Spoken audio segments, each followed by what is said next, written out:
momento, por Radio TGAC, La Voz de Colomba, 99.1 FM, escucharás Diálogos Ciudadanos, entrevistas con invitados importantes para conocer sobre temas sociales y de cultura política que formarán e informarán a los ciudadanos guatemaltecos, gracias a su presentador, Edgar Estrada, y gracias al Centro de Investigación para la Prevención de la Violencia en Centroamérica, CIPREVICA. También puedes escucharlo por radio en línea a través del link www.fejer.org/Colomba. Somos viento, somos sol y sueños multicolor. Somos este norte, sur y oeste. Somos historia, lienzo y canción. Buenos días, amigas y amigos. Qué gusto saludarles nuevamente en su programa Diálogos Ciudadanos a través de Radio La Voz de Colomba. Amigas y amigos, hoy estamos iniciando el programa 75 de Diálogos Ciudadanos. Ya esto nos demuestra una trayectoria importante, interesante, como siempre agradeciendo el espacio a Radio La Voz de Colomba y también a todas y todos ustedes que jueves a jueves en este horario nos sintonizan. Hoy es jueves 5 de diciembre, hemos venido llevando la trayectoria, el recorrido del año con diferentes tipos de análisis, hemos hecho diferentes tipos de entrevistas, como ustedes lo habrán notado, y bueno, quisiéramos suponer que este debería ser un fin de año como otros, donde ya en diciembre pues todo el mundo se empieza a preparar para las fiestas y las actividades familiares, comunitarias, para cerrar un nuevo año. Pero bueno, en el país las cosas no, y en los últimos 2 años, sobre todo el pasado y pues parece que no vamos a poder descansar ni siquiera en diciembre. Ven ustedes las últimas medidas que se han tomado. La semana pasada platicábamos con el licenciado Juan Francisco Sandoval sobre la relación entre el Ministerio Público y el gobierno, pero esta semana ya estamos viendo también cómo ya no es solo contra el gobierno, también es nuevamente contra el Tribunal Supremo Electoral y también contra la SAT. Pero bueno, así va el país, ustedes siempre atentas, siempre dispuestas y dispuestos a darse cuenta de lo que está pasando para ver de qué manera como ciudadanas y ciudadanos nos vamos involucrando en esta dinámica. Amigas y amigos, como lo hemos advertido días anteriores en la publicidad tanto de la radio como de CIPREVICA, esta mañana por tercera vez ya es un recurrente compañero que nos acompaña en este programa. La primera vez que entrevistamos al diputado Raúl Barrera fue antes de la primera vuelta, sobre sus expectativas sobre lo que podía pasar en junio del año pasado. Después ya, cuando ya habían ganado en la segunda vuelta Bernardo Arévalo como presidente, y hablábamos con él sobre todo lo que podría haber pasado entre agosto y enero. Probablemente Raúl nos dirá, pero no fue nada de lo que se imaginó ni de lo que platicamos, porque aparte de que fue difícil, todavía la propia noche del 14 y la madrugada del 15 de enero, creo que nadie se imaginaba qué era lo que iba a pasar. Pero hoy tenemos nuevamente al diputado Raúl Barrera, a quien agradecemos como siempre su disposición a participar en nuestro programa, y pues bueno, vamos a platicar con él cómo ha sido su experiencia, cómo ve la situación del país, porque él antes de ser diputado pues ha sido un actor importante como ciudadano. Él nos puede demostrar fácilmente lo que es pasar de ser un actor ciudadano a un actor político, porque él antes de ser diputado pues ya tenía mucho trabajo en materia de participación ciudadana en este país. Así es que vamos a dar la bienvenida al diputado Raúl Barrera, agradeciendo como siempre su participación en el programa. Diputado, buenos días, qué gusto saludarle. Muchas gracias, aprecio mucho la oportunidad siempre de rendirle cuentas a la población por todos los medios disponibles, y es particularmente satisfactorio para mí dirigirme a la amplísima audiencia de esta estación que se escucha no solo en Colombia, sino en buena parte de la costa sur. Así que enhorabuena por estos encuentros y siempre disponible para responder todas las dudas e inquietudes de la población. Buenísimo, Raúl, muchísimas gracias. Y como bien decíamos y como bien decía él, la idea es poder dialogar un poco sobre lo que él ha experimentado. Hemos tenido aquí a otros actores, la semana pasada a alguien que está en el exilio, en semanas anteriores hemos platicado con otro tipo de actores, pero hoy queremos hablar con un actor político que está directamente involucrado. Además, pues también tiene que decirse, es miembro del partido Semilla, que hoy vamos a platicar con él si existe, si no existe, si está sancionado, si el secretario general sigue siendo el mismo que era antes, que era el presidente Bernardo Arévalo. En fin, vamos a a dialogar con él sobre esto, pero bueno, vamos a comenzar con las preguntas, porque justamente como él dice, para él es también una entrega de cuentas, y yo sé que él ha estado siempre muy cerca de la población, y este es un espacio para poderlo seguir haciendo. Raúl, la primera pregunta tiene que ver con algo que te hemos preguntado recurrentemente, y es, ¿cómo ha sido, ahora ya después de 11 meses de haber sido diputado, cómo ha sido? ¿Era como te lo imaginabas esto de ser diputado? ¿Ha sido mejor? ¿Ha sido peor? ¿Qué reflexión has tenido de los 11 meses como diputado en el Congreso? La experiencia previa a trabajar en el Congreso me había permitido entender cómo funciona la dinámica política y las expectativas efectivamente se cumplieron. Verlo desde fuera, pero cerca del Congreso, es muy parecido a vivirlo desde adentro. Considerando que hay una estructura criminal que todavía controla buena parte del poder público y que todavía hoy intenta derrumbar tanto al gobierno electo como despojar a los legítimamente electos de sus cargos, esto ha sido más difícil de lo que debería ser. El proceso democrático en Guatemala, yo podría compararlo con un ejercicio de parto, un alumbramiento, y resulta que en un parto hay dolores y estamos atravesando esos dolores. Esto ha sido más doloroso de lo que debería ser. Los actores políticos deberían dialogar en libertad y sin amenazas para contraponer sus ideas y encontrar soluciones a los problemas del país. Y nuestra misión es esa, era esa. Ese es el mandato, es ocupar un espacio público dentro del poder público para tomar decisiones que orienten a la administración del Estado a resolver los problemas del país. Pero encontramos una serie de amenazas y de actores antidemocráticos y, repito, una estructura criminal que está enquistada en la dirección del Ministerio Público, que está empeñada en impedir el cambio social. Y esto ha trastornado nuestro ejercicio en el Congreso de la República. El ejercicio del cargo de diputado debería estar libre de presiones, de chantajes, de amenazas, de extorsiones y de coacciones. Desafortunadamente no ha sido así, pero lo teníamos previsto. Nosotros sabíamos la magnitud de la amenaza que teníamos enfrente y la calaña de los que todavía hoy intentan derrumbar la voluntad popular. Así que sorpresivo no ha sido, pero sí ha sido muy cansado. En todo caso, reivindicamos lo que hemos dicho siempre antes de incursionar en la vida política y durante nuestra vida política.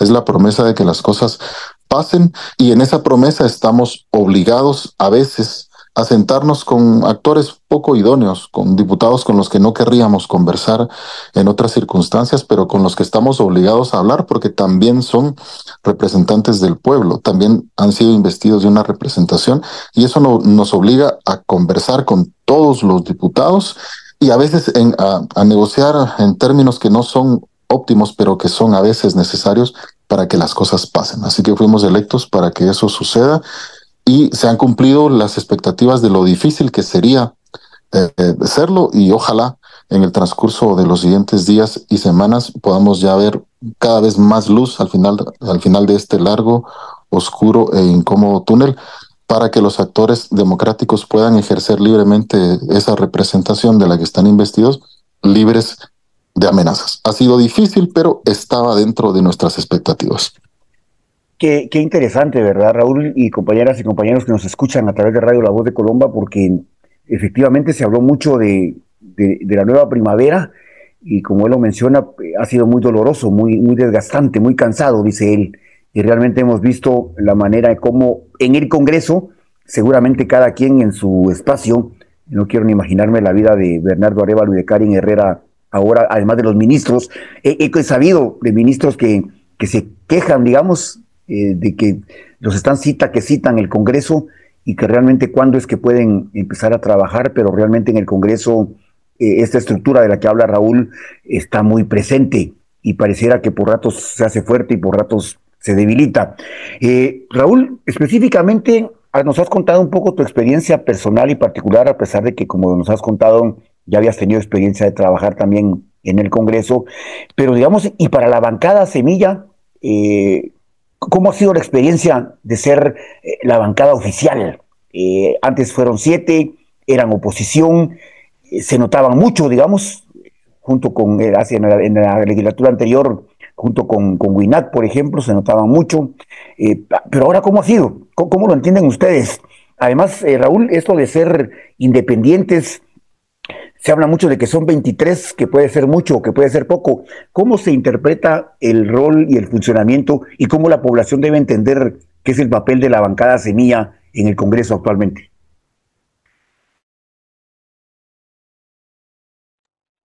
Hay que decir que para que la democracia funcione bien es necesario que quien gobierna tenga control hegemónico de las decisiones, no control totalitario. Yo siempre repito esta anécdota de la campaña que me marcó.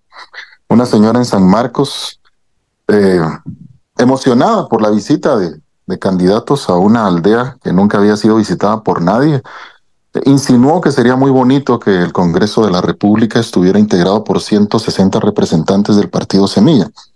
Y yo le dije que eso no sería deseable, porque la democracia no es eso. La democracia es pluralidad. Pero lo que sí necesitamos es ser mayoría. Y de momento no lo somos. Somos 23 diputados en una condición adversa, numéricamente adversa y políticamente adversa también. Porque tenemos que luchar en varios frentes. Primero, tenemos que pelear por nuestro derecho a existir como organización política.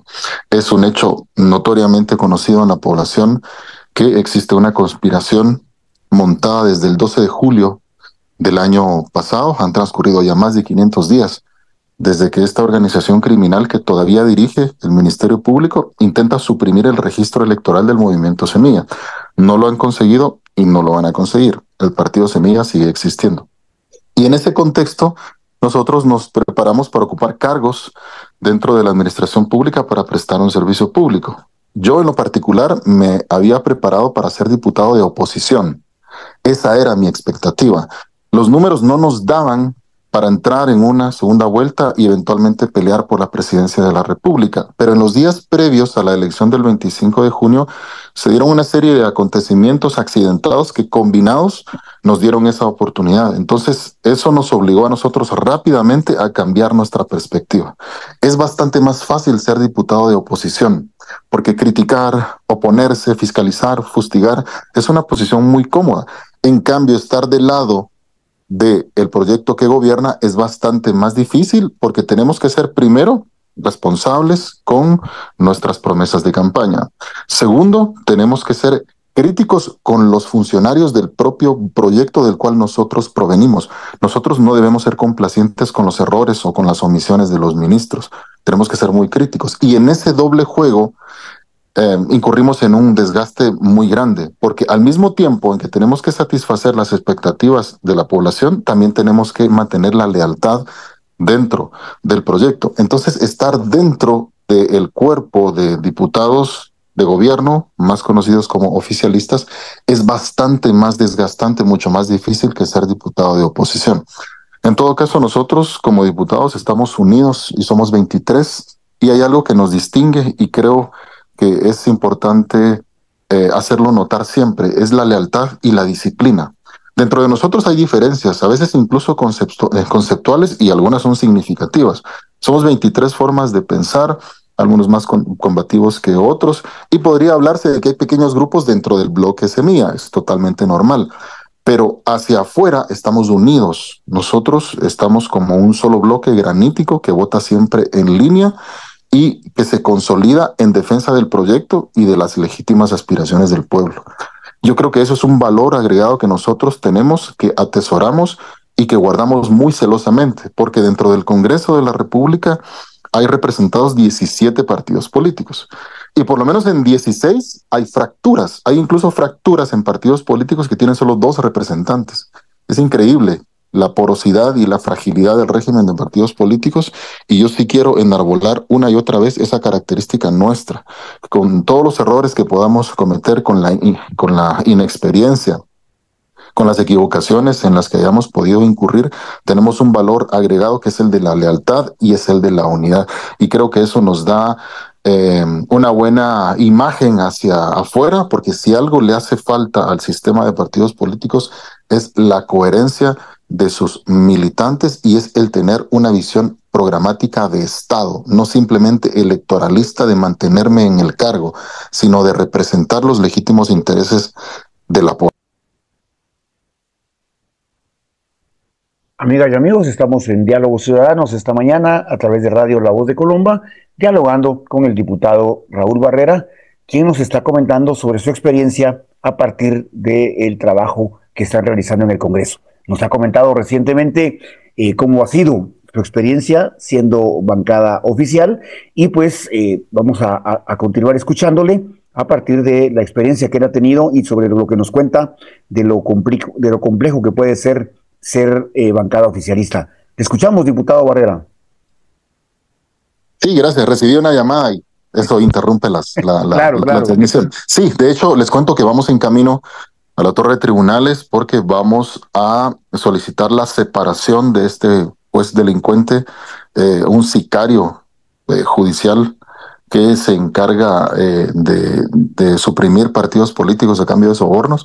Vamos a solicitar que se los separe de todas las diligencias en las que nosotros estemos involucrados. No porque busquemos que se supriman las investigaciones que puedan estar en curso sobre miembros del partido político Semilla o sobre la organización en general, porque de hecho nosotros enarbolamos la obligación de someterse al imperio de la ley. Todas las personas, individuales o colectivas, deben someterse, pero también tenemos que exigir que los jueces que conocen las causas sean imparciales, y es lo que no se cumple en este caso. No es posible que un mismo juez esté siendo instrumentalizado como un arma de sicariato en contra del Tribunal Supremo Electoral, en contra de la Superintendencia de Administración Tributaria, en contra de periodistas, de activistas y de un mismo partido político. Es absolutamente anormal.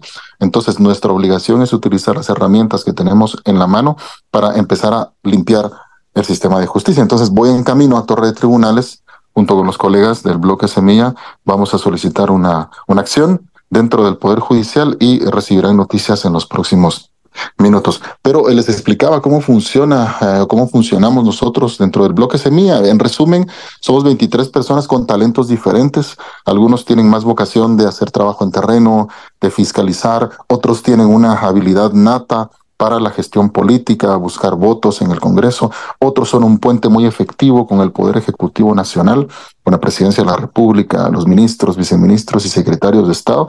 Y otros estamos más especializados en la producción legislativa. Yo creo que los legisladores deberían como prioridad legislar, y eso se ha olvidado, porque la ley es la infraestructura de la administración pública.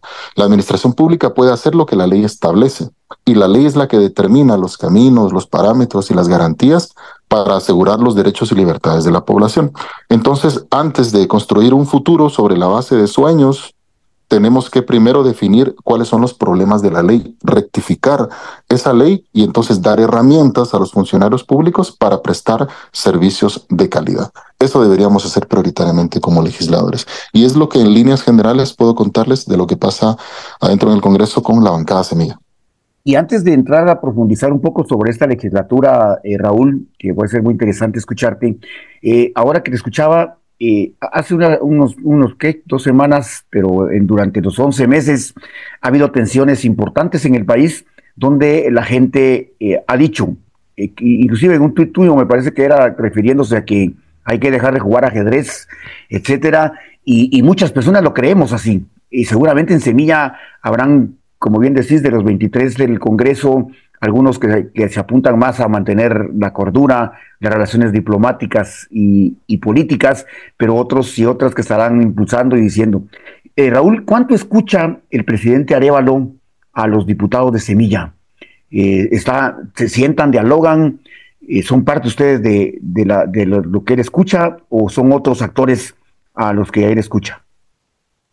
El presidente tiene 2 círculos de asesores. El primero es el que trabaja en el Palacio Nacional, es su equipo personal de trabajo. Y el segundo somos nosotros como diputados. Tenemos un diálogo muy fluido con el presidente, aunque es materialmente imposible que se esté reuniendo con 23 personas frecuentemente, porque es una locura la cantidad de gente que busca al presidente de la República.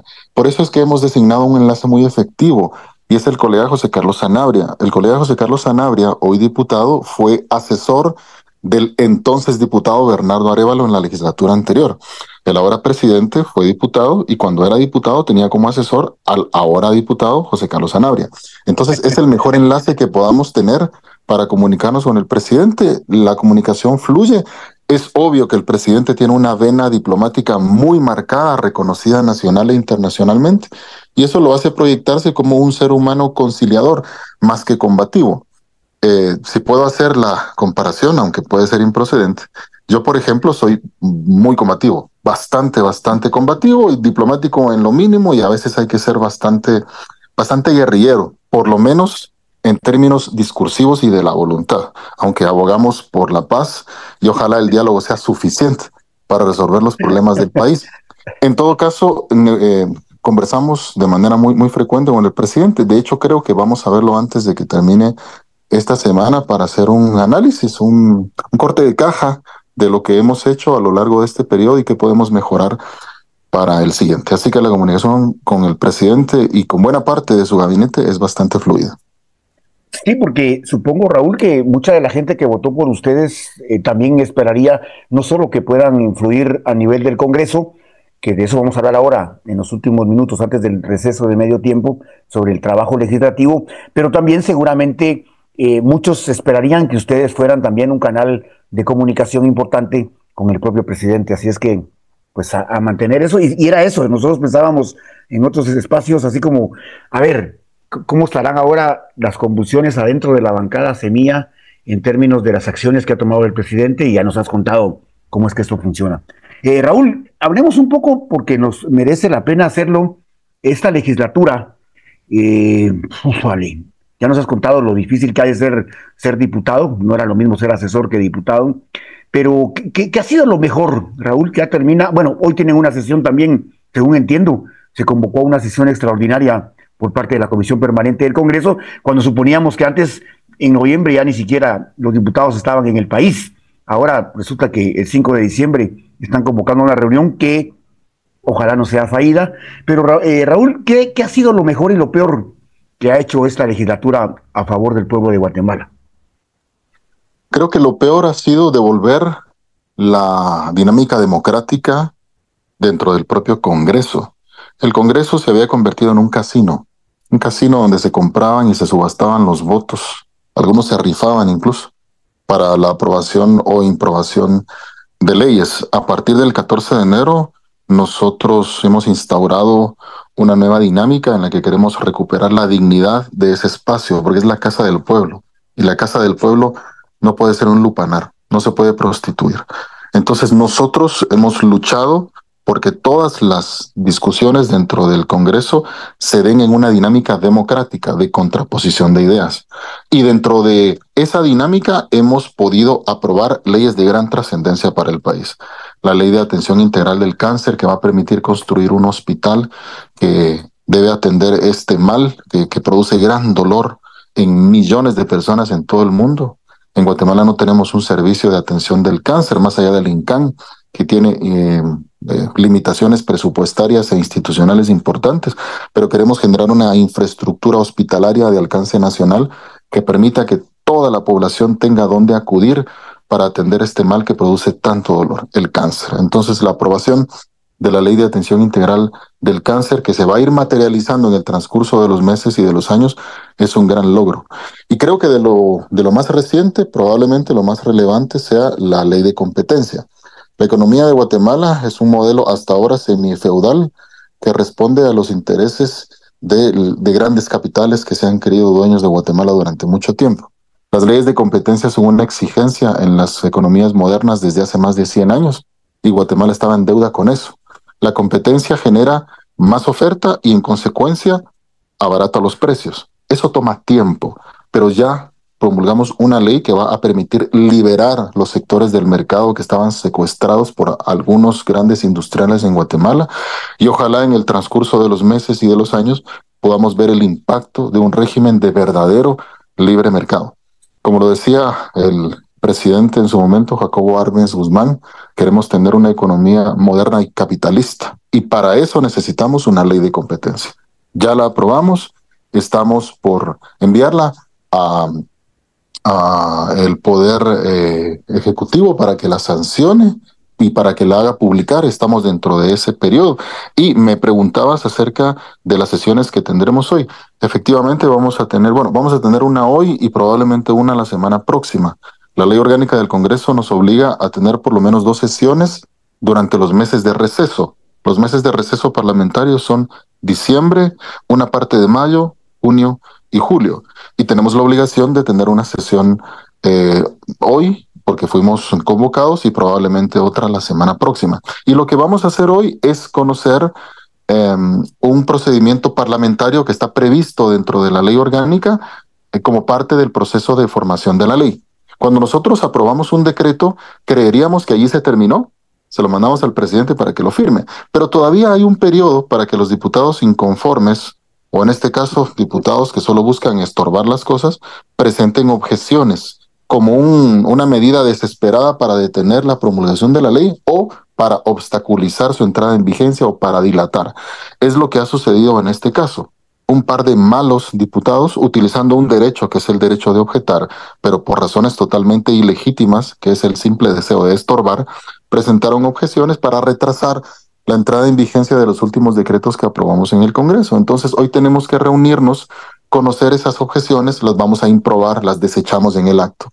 Y eso ya nos permite enviar los últimos decretos a presidencia para que el presidente Arévalo estampe su firma y las haga publicar en el diario oficial para que surtan efecto como leyes de la República y entonces generen las condiciones que nos hemos trazado para garantizar los derechos y libertades de la población.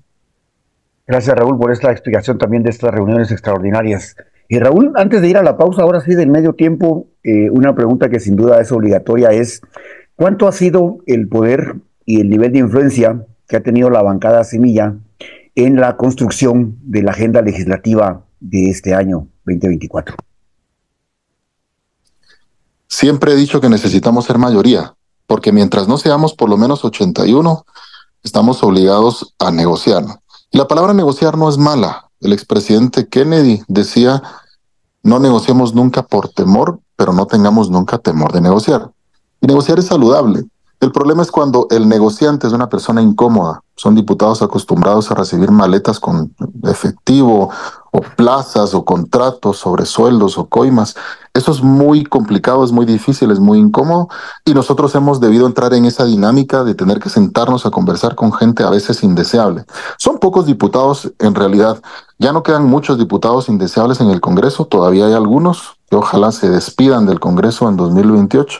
Porque sí hay una buena parte de diputados, algunos que tienen algunos años, que han aceptado el cambio de era y que están dispuestos a que las cosas sean como deben ser. Pero como nosotros solo somos 23, no tenemos el número suficiente para aprobar solo con nuestros votos lo que querríamos aprobar. Entonces hemos tenido que entrar en esa dinámica de negociar. El hecho de tener, por un lado, al Poder Ejecutivo como un brazo nos da una ventaja sin duda. Esa es nuestra ventaja. Y nuestra desventaja es ser minoría en el Congreso. Entonces, con ese equilibrio hemos podido maniobrar para impulsar algunas iniciativas importantes en el Congreso y creo que tenemos algún margen, algún poder para poner cuestiones importantes dentro de la agenda en el Congreso, pero con la enorme desventaja de que no estamos en la instancia de jefes de bloque, porque al estar menoscabados en el ejercicio de nuestros derechos, no participamos directamente de las discusiones de los lunes en las que se define el orden del día. Nuestra incidencia en los órdenes del día ha tenido que ser extensa y al margen de la instancia de jefes de bloque. Hemos tenido que tener reuniones directas con algunos diputados, jefes de bloque o incluso con el propio presidente del Congreso para que nuestros intereses se mantengan en el orden del día, porque estamos marginados en nuestros derechos. Ojalá en el transcurso de los días y de las semanas podamos recuperar plenamente esos derechos y ocupar el lugar que nos corresponde, estar en la instancia de jefes de bloque y ojalá en un futuro cercano estar en la Junta Directiva del Congreso. En todo caso, tenemos una herramienta que nos permite negociar, que es una excelente relación con el Poder Ejecutivo y eso nos da poder relativo, pero sí nos da poder de incidir en la agenda legislativa. Muchas gracias, Raúl. Amigas y amigos, estamos en Radio La Voz de Colomba, en su programa Diálogos Ciudadanos, esta mañana dialogando con el diputado Raúl Barrera. Me están va a escribir y preguntarle sobre el salario. Amigas y amigos, no tengan pena, es una de las preguntas que tenemos al volver de la pausa. Así es que les invitamos a mantenerse en este programa en comunicación con el diputado Raúl Barrera, porque también vamos a hablar, por supuesto, pero entre otros montón de preguntas que le tenemos todavía guardadas sobre también el tema que a la población le ha movido mucho en los últimos días, que es el tema de la aprobación del salario, del aumento al salario de los diputados y las diputadas. Así es que, amigas y amigos, vamos a ir a la pausa, agradeciendo y pidiéndoles mantenerse en sintonía de Radio La Voz de Colomba. Ya volvemos. Amigas y amigos, estamos de vuelta en Radio La Voz de Colomba en su programa Diálogos Ciudadanos. Esta mañana dialogando con el diputado Raúl Barrera y pues obviamente para cerrar el capítulo del Congreso de la República, que es la materia especializada del diputado Raúl Barrera, la pregunta que quedó pendiente del segmento anterior, que tiene que ver, diputado Raúl, con la aprobación. Yo creo que mucha gente vive en el día a día sin involucrarse, sin enterarse y sin tomar postura respecto al tema de la política. Hay muchas cosas que pasan en el país que mucha gente no se entera. Incluso esa misma noche aprobaron la ley de la Policía Nacional, se aprobó la ley del presupuesto 2025, pero la gente lo que ha comentado, diputado Raúl, y usted se ha dado cuenta, es el tema del aumento del salario de las y los diputados. Ganaban 29,000 quetzales y ahora aspiran a ganar más de 46,000 quetzales porque lo quieren homologar con el de los magistrados de la Corte Suprema de Justicia. Así es que, diputado, es muy importante para nosotros escuchar cuál es su postura personal, pero también la de la bancada Semilla, porque pues la gente está esperando coherencia. Pero, ¿qué nos cuenta usted al respecto de la materia?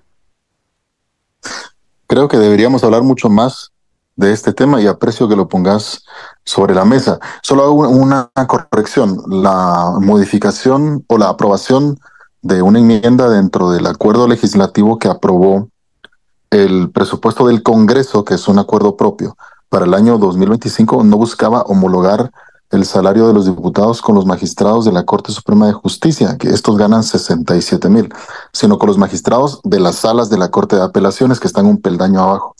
En todo caso, nosotros votamos en contra de la enmienda porque no tenía el sentido que debería tener.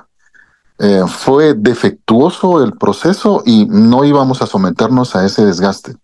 Lo del salario de los diputados es una discusión necesaria que debería extenderse al concepto de los salarios en general en toda la población.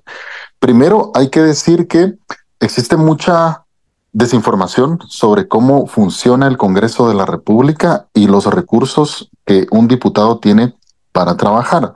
Cuando nosotros visitamos, por ejemplo, un territorio y llegamos solos en nuestro vehículo, mucha gente nos dice, ¿y dónde está su escolta? ¿Dónde está su seguridad o su guardaespaldas?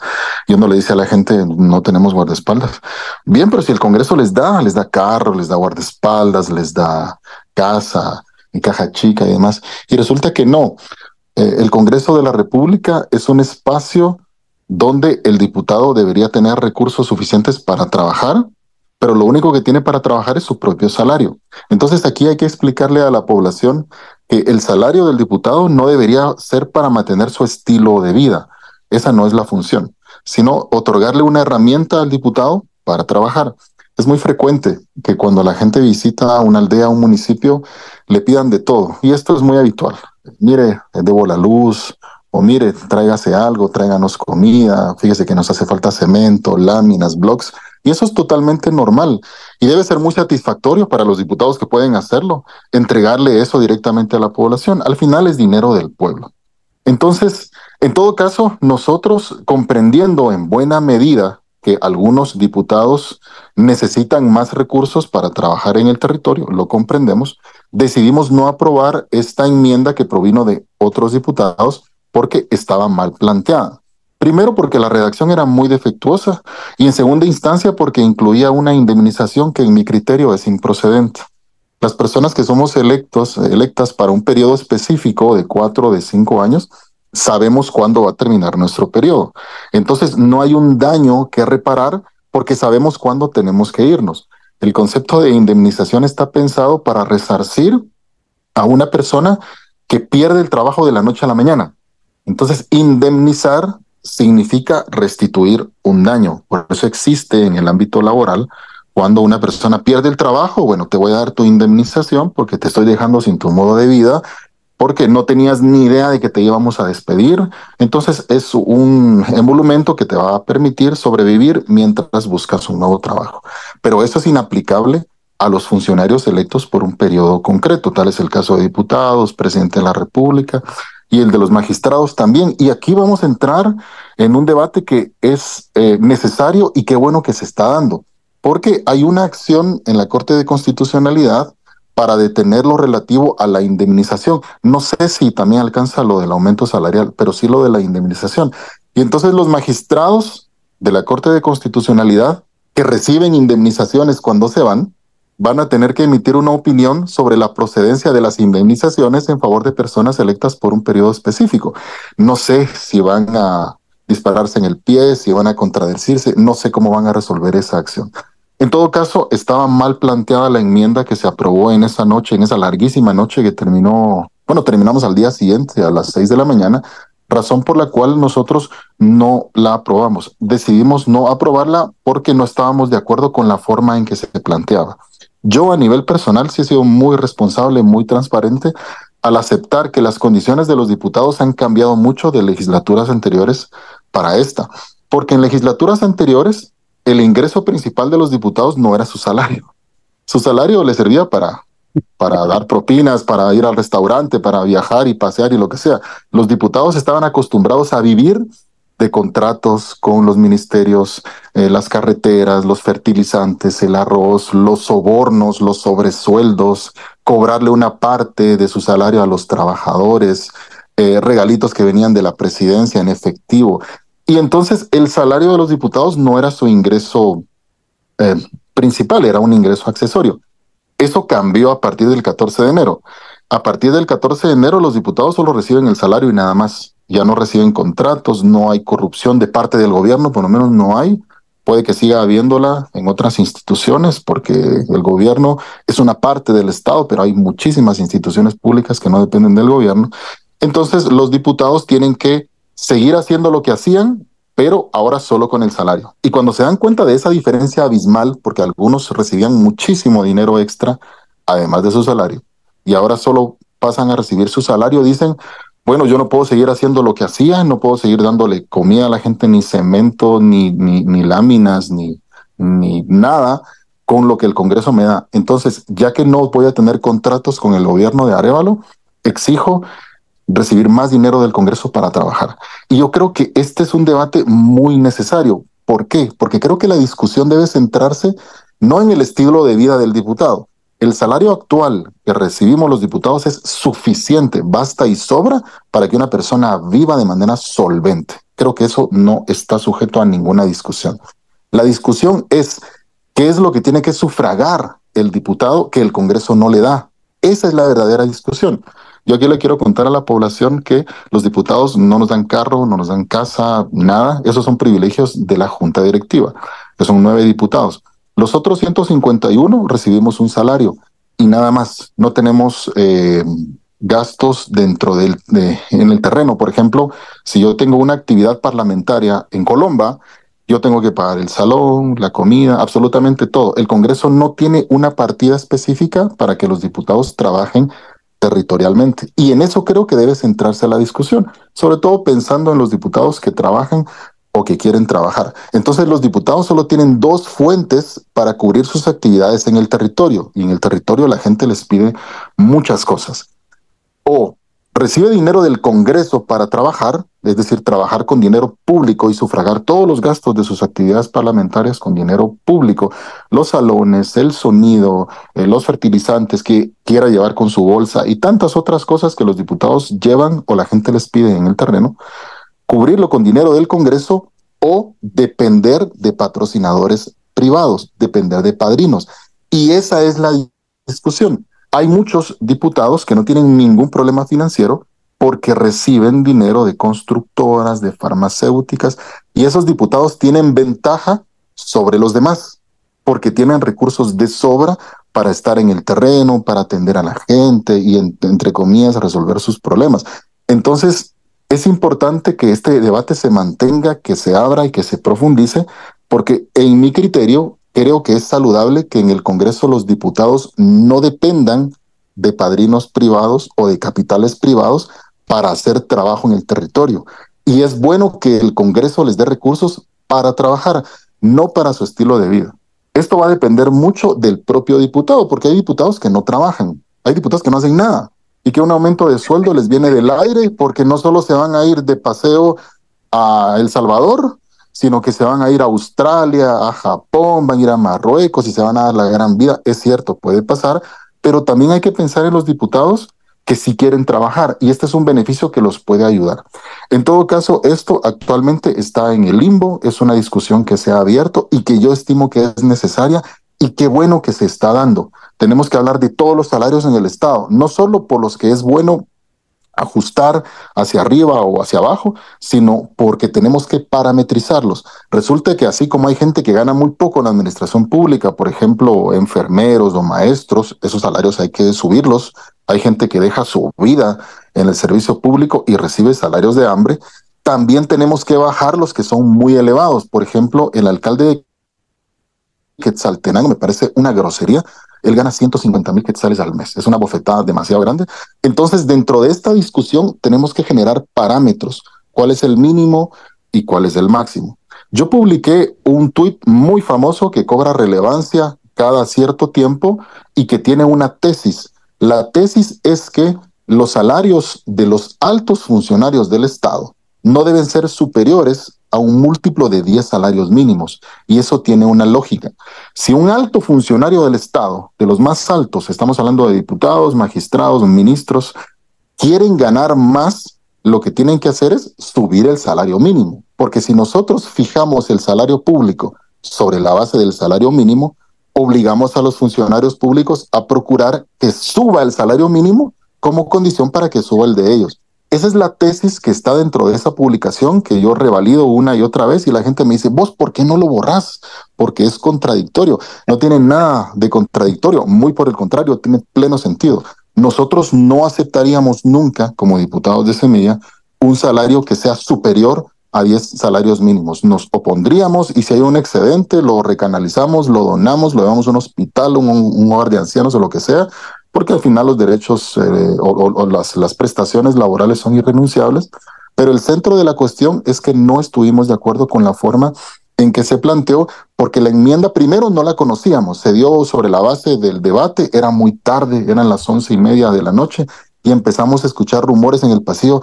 Miren, ahorita que viene la aprobación del presupuesto del Congreso, vamos a meter una enmienda para subirnos el salario. Nos apoyan, nosotros vimos la enmienda y dijimos no, eso no podemos apoyarlo porque está mal escrito. No, hombre, apóyennos. No, no lo podemos apoyar. Es bueno que abramos el debate sobre el salario de los diputados para que sean financieramente independientes y no dependan de constructoras y capitales privados. Perfecto, ese debate es necesario, pero no podemos aprobar esa enmienda, así que no la vamos a aprobar, y efectivamente votamos en contra. Pero había votos suficientes para que se aprobara, y creo que pasó con 87, 88 diputados que sí se animaron a votar a favor, y se incorporó dentro del acuerdo que incluye el proyecto de presupuesto del Congreso. Eso es lo que ha pasado entonces en el Congreso, y yo creo que este debate es demasiado interesante porque genera mucha desinformación, genera también mucho encono dentro de los que tienen muy poquita información o no están al tanto del Congreso de la República, porque visto desde fuera se vería como un abuso, un atropello, un engaño, pero en realidad es algo que está mal planteado y es un debate que tenemos que abrir. Es la revisión de todos los salarios en el Estado, y en el caso de los altos funcionarios es decidir si queremos un funcionario que tenga la solvencia para tener recursos para trabajar con recursos públicos en el Estado y no depender de donaciones privadas, o si aceptamos que personas como los diputados o que los magistrados reciban dinero de actores privados para desarrollar actividades en el territorio. Este debate es demasiado interesante y qué bueno que me hiciste esta pregunta. Muchísimas gracias, Raúl. Sí, porque seguramente lo que decía, mucha gente ha estado alrededor del tema, y pues sobre todo porque planteas también un tema ahí importante, estructural, que es el tema del salario de toda la población. Interesante tu planteamiento, y como bien dices, hay que seguirlo profundizando y habrá que ver qué procede legalmente, y en enero, el 31 de enero, estaremos consultando sobre cómo salió la transferencia de los diputados en ese mes. Raúl, nos queda poco tiempo en el programa, como siempre, se nos va como agua entre las manos, siempre lo decimos.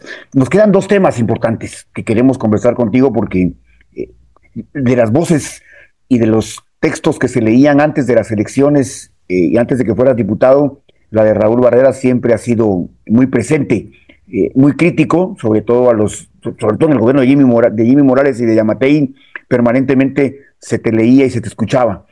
Y ahora, pues, no solo a ti, sino que a todos los diputados de Semilla, que eran muy cercanos a la gente, que eran muy críticos a los gobiernos, ahora les ha tocado también, como decías, ser oficialista, pero también seguramente hacer parte de esta revisión y evaluación que deben hacer los diputados a los funcionarios públicos. Nos gustaría muchísimo, Raúl, saber cuál es tu opinión respecto a los 11 meses de trabajo del gobierno de Bernardo Arévalo y Karen Herrera. Primero quiero decir que me produce una gran satisfacción y una doble emoción el tener a personas como Karen Herrera y Bernardo Arévalo al frente del país. Son personas de la más alta estatura moral y es profundamente satisfactorio ver que por fin tenemos mandatarios decentes. Habíamos esperado demasiado tiempo por esto. Y la segunda emoción que me produce es ser parte de este proyecto. Yo nunca en la vida habría imaginado que tendría la oportunidad de acompañar a personas tan directas en este gran esfuerzo.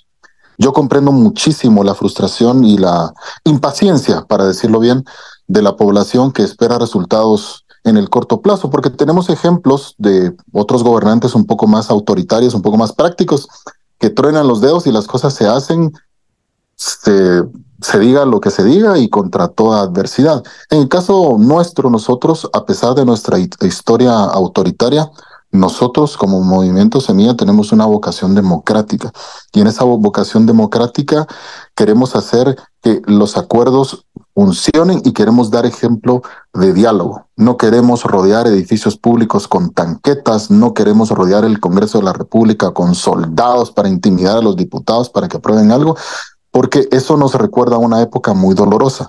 Entonces nosotros somos un proyecto muy democrático y al frente de ese proyecto están dos personas de muchísima estatura y es muy satisfactorio caminar junto a ellos.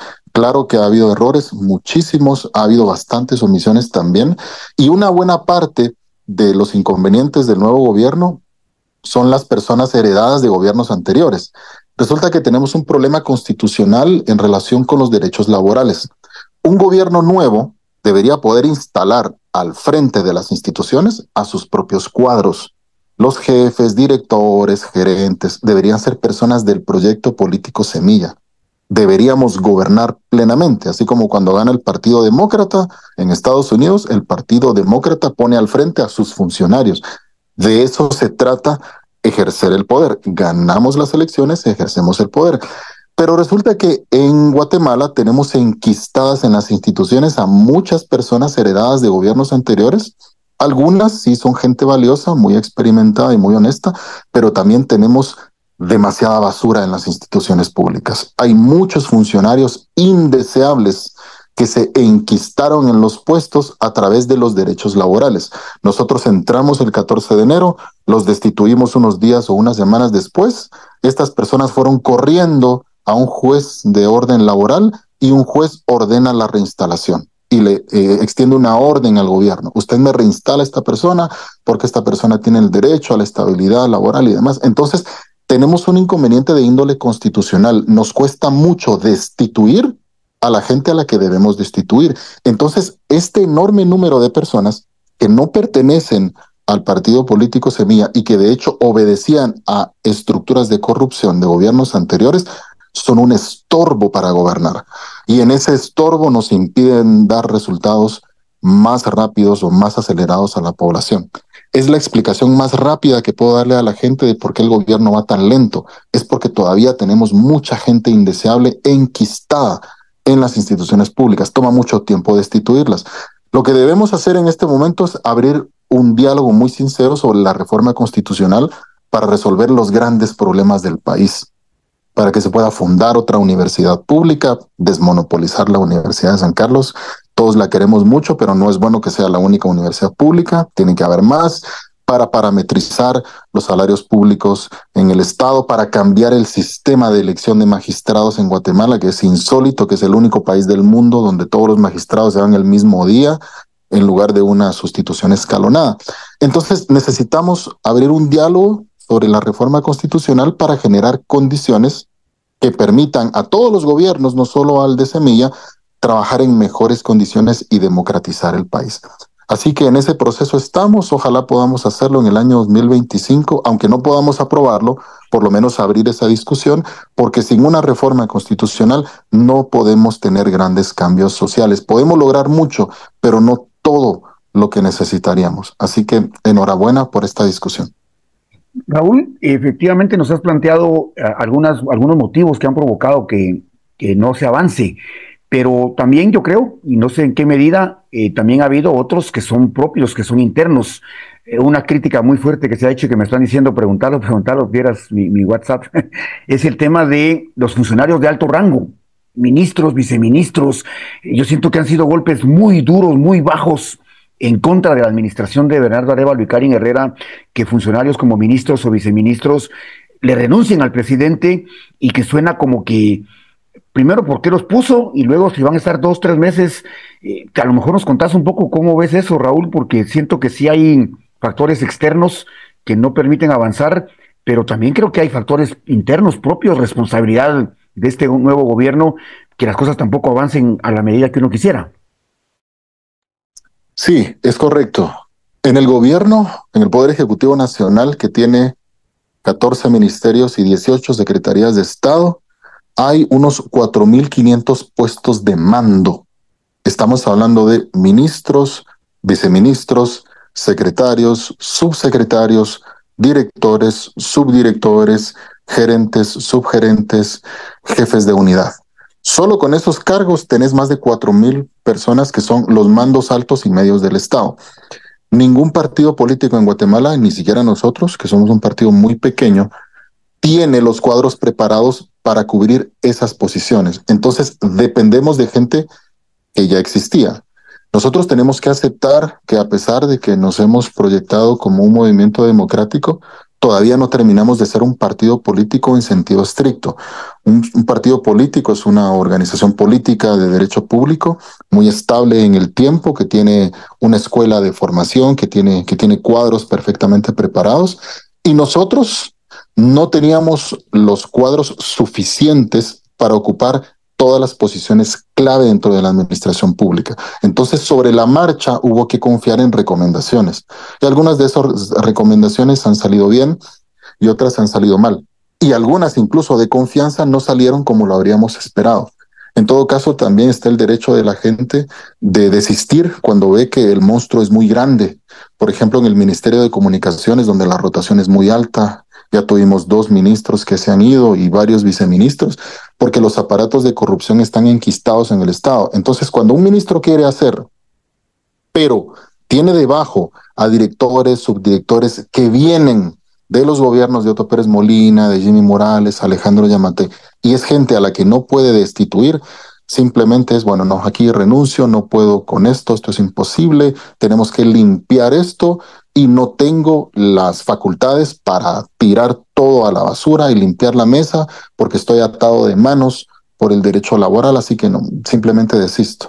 Es un derecho de las personas. Hemos lamentado la partida, la retirada de la administración pública de muchos funcionarios de altísimos quilates, de gente muy, muy profesional que habríamos querido retener, pero decidieron irse porque no soportaron el estado de cosas y ejercieron su derecho a desistir. Y creo que el caso más sonado es el del el exministro de Comunicaciones, Félix Alvarado, una persona muy directa, muy profesional, de los más orgánicos en el proyecto Semilla. Es una renuncia que nosotros como diputados resentimos, pero aceptamos sus motivaciones. Y dentro de esas negociaciones que son directamente entre ministros, viceministros y el propio presidente, es el presidente el que al final toma sus decisiones, y creemos que ha tenido la cabeza fría para aceptar algunas renuncias. Entiendo que hay otras que no ha aceptado, pero está haciendo lo posible con lo que tiene. Entonces tenemos que ser muy críticos, claro que sí, con las decisiones que se dan dentro del gobierno y al mismo tiempo comprender todas las limitaciones que existen para que las cosas sean como deben ser. Buenísimo, Raúl, muchísimas gracias por el espacio, por tu tiempo. Sin duda en esta entrevista han quedado otros temas que tenemos que volver a abordar, así es que comprometerte, aunque sabemos que siempre has estado dispuesto a poder tener otro diálogo. Quedó un tema abierto y pendiente que seguramente mucha gente quiere escuchar y profundizar, pero el tiempo se nos ha terminado, que es el tema de la situación jurídica, política del Partido Semilla, pero también escucharte alrededor de todo el tema del Ministerio Público que arremete en contra de Semilla, pero también en contra de la SAT y en contra de todo lo que es democrático en este país. Así es que, Raúl, casi que la invitación es a que puedas ver si podemos encontrarnos pronto, antes de que termine el año, para poder seguir hablando de estos temas, porque ahora... Sin duda, sin duda.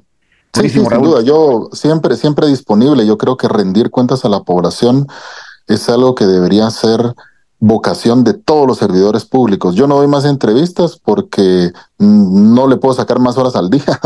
Yo querría que el día tuviera 40 horas para conectarme a todas las transmisiones. Hoy, por ejemplo, tengo la invitación de conectarme a una transmisión de TikTok que es muy famosa en Guatemala, de este grupo de muchachos llamado Resistencia GT. Me pidieron 1 hora y voy a estar con ellos explicándoles todo lo que pueda hablar durante 1 hora, pero es bueno que rindamos cuentas a la población y que siempre demos la cara. El salir corriendo o huir por los pasillos, eso es totalmente inválido. Nosotros tenemos la obligación de responder a la población porque para eso recibimos una paga, recibimos un salario y nuestra obligación es devolver ese salario en un servicio público. Así que yo siempre tengo esa disposición. Creo que podemos encontrar un espacio antes de que termine el año para finiquitar los asuntos que quedaron pendientes. Buenísimo, Raúl, muchísimas gracias. Y bueno, ya comprometido con ustedes, amigas y amigos, en Radio La Voz de Colomba y en el programa Diálogos Ciudadanos. Así es que, amigas y amigos, de esta manera terminamos el programa del día de hoy con el diputado Raúl Barrera, invitándoles a mantenerse en sintonía de Radio La Voz de Colomba y el próximo jueves a las 8 de la mañana en tu programa Diálogos Ciudadanos. Que tengan un buen resto de semana y nos encontramos el próximo jueves. Hasta la próxima.